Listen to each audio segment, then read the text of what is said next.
It's always kind of fascinating to me when we get leaks so far out in the COD franchise, but the most recent years of leaks have been more so that because I genuinely think that we know more about COD 2026 than we do about this upcoming year's game, leapfrogging into the future even more, making a wait, if you're interested in waiting for it, that much longer. If it sounds cool to you, it's not just a 5 to 6 month wait at this point, it's a 17 to 18 month wait. But here we are again with even more information regarding what will apparently be called Modern Warfare 4. Today we've got narrative and story details from Leaker, Insider, whatever title you want to give him, the Ghost of Hope, whose track record has been pretty solid in the past. So at the very least, I think it's worth hearing out. His report states, exclusive. Call of Duty 2026, being developed by Infinity Ward, is currently titled Modern Warfare 4. But the 4 being Korean numerals. The campaign is planned to feature both South and North Korea in a significant role. 141, SAS, and the Republic of Korea Army are the 3 major factions you play as to take down Makarov and Kony Group, who are doing false flag operations to start a third world war.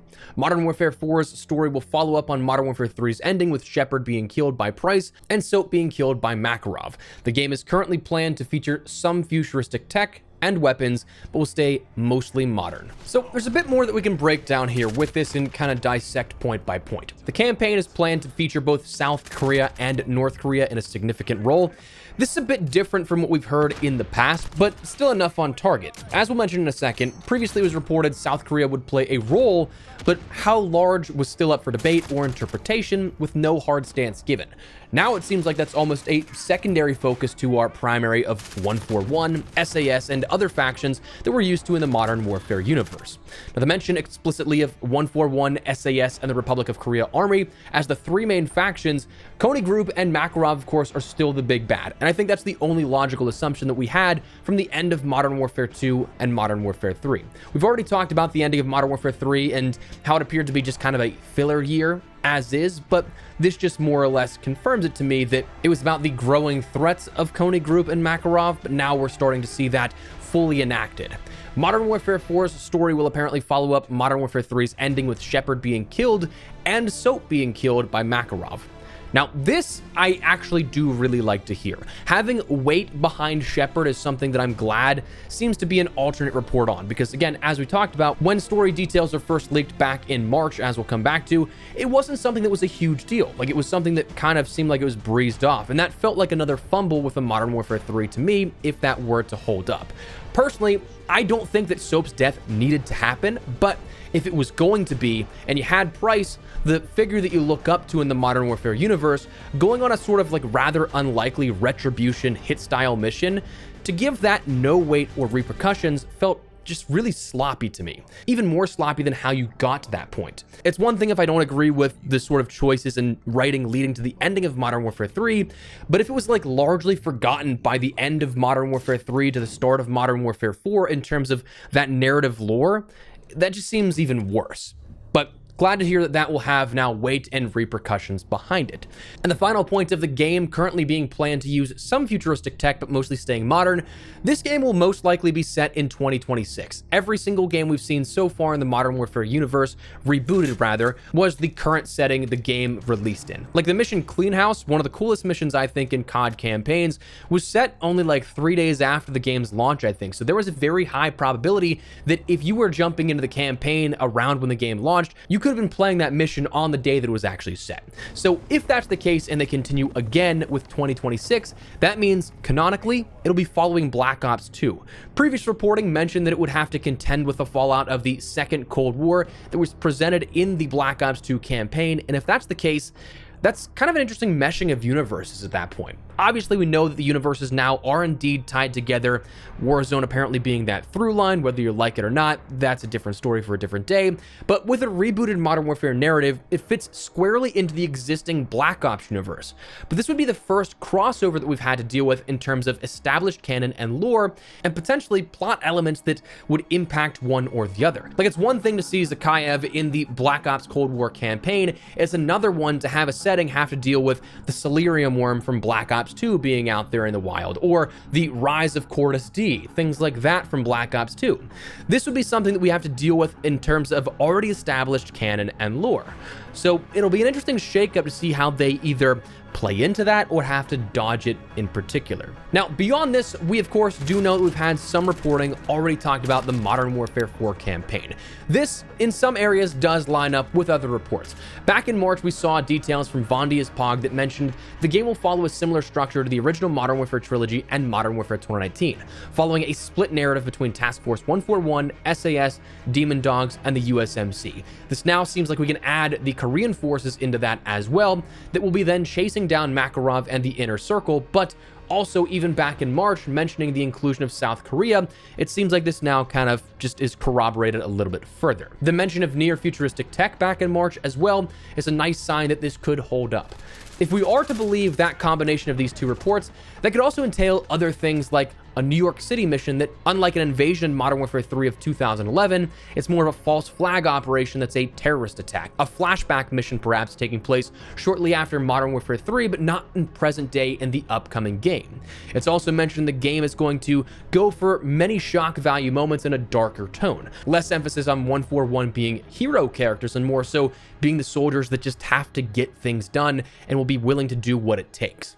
Personally, all of this, loving the sound of it narratively. Introducing new angles and spins on classic Modern Warfare tropes I think is really cool. Like, you can probably see a lot of the parallels here with either prior Modern Warfare games or prior Call of Duty games. My mind immediately, whenever it was mentioned, the North and South Korea ties, my mind immediately went back to the very beginning of Advanced Warfare, where you had, of course, the battle happening in Seoul. It's not necessarily going to be that much of a sort of recreation, but there's the ties that might seem familiar. The potential different faction swapping and jumping you do narratively is something we've seen in the past. Of course, that New York City mission is a trope that we ended up seeing from Modern Warfare 3 and that invasion here, but slightly tweaked again to not necessarily be an invasion, but still a focal point. There's a lot of cool things I think that we can draw from parallels to, but are a new reimagination of that. And honestly, I really like the sound of that. I think that's pretty cool. Also, I kind of think I'm just getting to that point where I love hearing about the story more than anything else. Obviously, I still love multiplayer gaming, but if I can be blunt with you, I know exactly how the multiplayer side of things are going to go. It's the same way that every single game covering Call of Duty on this channel for 12 plus years has gone. Best case, the game's going to be great at launch. Incredible. But then comes Season 1 and any integration with Warzone.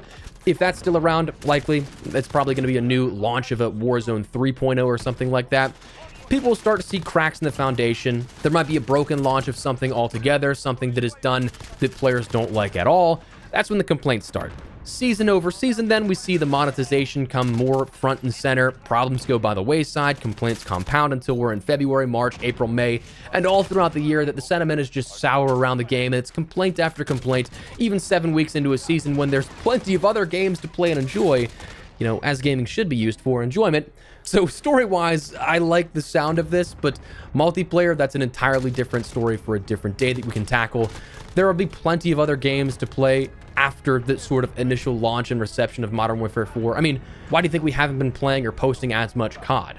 And why the last, honestly, lot of videos featuring Black Ops 6 footage, why the gameplay's been from Season 1. So for that, I'm excited for the campaign and these narrative details, but at this point, I don't really care just yet to go into other stuff in regards to, yeah, I'm excited for that type of mentality, but other than that, branding-wise, it's an interesting choice here to go with the Korean numerals. I think it's a really cool deviation, but it's one of those things that, from a brand recognition perspective, it might be something that takes a little bit of time to catch on. Hope points out that it's likely that the standardized marketing with SEO, sort of titles on YouTube and stuff, hashtags and such like that will also be utilizing just hashtag Modern Warfare 4 or the naming of Modern Warfare 4. But I do think it's pretty cool to see the 4 on the marketing side, how they're doing it now, kind of tying into that narrative that they're establishing. But again, certainly an interesting deviation to what we've seen in the most recent decade of Call of Duty, just going back and forth between Roman numerals and then standardized numbers. But that said, that is the new details that we have right now, but it kind of sets the shape for Modern Warfare 4 thus far, because we have actually, again, seen a lot of prior reporting. One big thing that I'm excited here for out of this, and as a recap, is DMZ had a lot of details apparently leaked. Those details coming from Crashty, a leaker who's dropped stuff here and there, but whose track record also checks out, where he's detailed the DMZ experience will have newly enhanced AI, 12 to 16 teams of 3 each match, designated DMZ maps, major updates every 2 seasons with smaller updates every season and mid-season sprinkled in between there, 4 maps and a sort of headquarters. The DMZ will be a separate mode from Warzone and multiplayer, where events will occur during matches that are crucial to survival, and there'll be PvE only and PvPvE for those that want to partake in either of those. Previous ones before that would be that the maps would be their own and a sort of dedicated version of Warzone's engine, which, as we'll touch on in a second with core mechanics, could actually mean that we see different mechanic sets across multiplayer, Warzone, and DMZ with this. And the final thing with DMZ in particular was that the maps for Ground War would actually be coming from DMZ maps, not necessarily a Warzone map if that is in play at that point.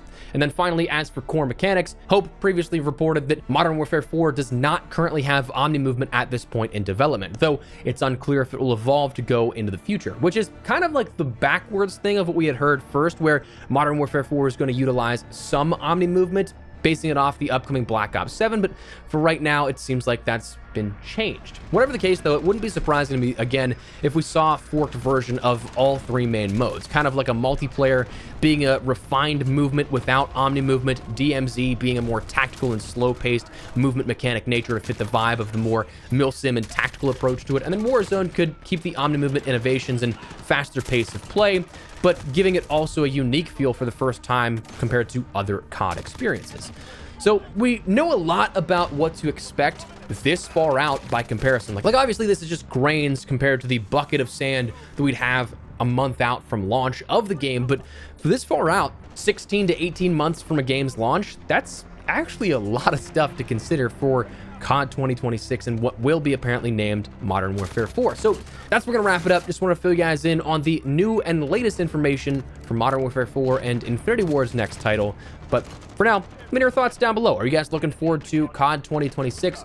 How you feeling about 2025 into 2026? Like, are you looking forward to Black Ops 7, or are you kind of just glossing over this one as another filler year upcoming and then looking forward to the next, air quote, bigger launch? Let me know.